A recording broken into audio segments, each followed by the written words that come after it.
Les nuits des libraifages. Récit de Samuel Sadon. Édition Samsad.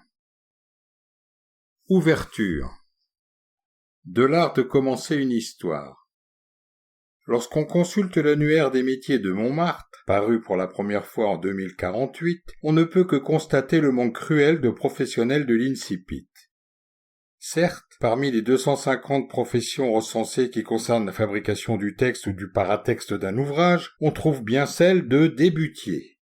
Mais on s'aperçoit aussitôt que seule une demi-douzaine de personnes travaillent dans cette branche. À titre de comparaison, il faut une bonne dizaine de pages pour recenser tous les libraifages de la République montmartoise. Nombreux sont les responsables montmartrois qui ont pris conscience de cette situation dramatique pour notre économie littéraire.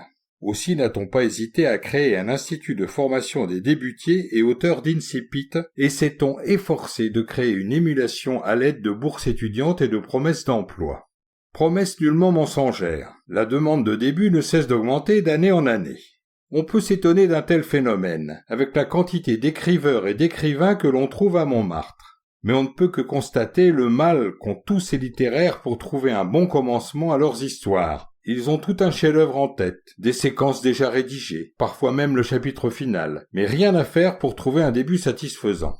Sans doute parce que les premières pages sont essentielles. On a tendance à porter un jugement définitif sur un livre à peine le premier chapitre parcouru, parfois même la première page lue. Qu'écris-je ? J'ai vu des gens hausser les épaules à la fin du premier paragraphe, et qui n'a pas souri de mépris à l'examen d'une première ligne ? N'oublions pas cette masse d'ouvrages que le public montmartois rejette dans les rayons des divers commerces une fois qu'il a vu le titre.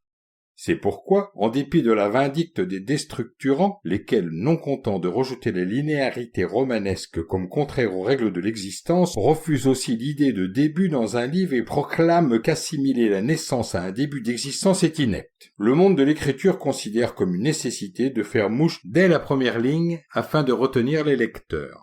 Aussi la création, vers la fin des années 40, de cet institut de formation des débutiers a-t-elle été considérée comme une bonne nouvelle par tout ce que Montmartre compte d'écrivains et d'écriveurs. C'est en ce lieu, dirigé par le maître débutier à mes débuts, que Georges A., le héros de ce commencement, va soutenir devant un jury de lecteurs son talent professionnel de débutier. Autrement dit, il va présenter divers débuts devant ces experts montmartois de la lecture. Autant dire que le jeune homme dort peu depuis déjà plusieurs nuits et qu'il a les jambes en compote en cette fin de journée du 29 octobre 2050 lorsqu'il marche jusqu'à l'Institut. La salle de cours a été aménagée de façon à ce que chacun des 4 lecteurs soit face à Georges, cependant qu'un public d'une vingtaine de personnes assiste, assis au fond de la pièce, à cette probable consécration de Georges.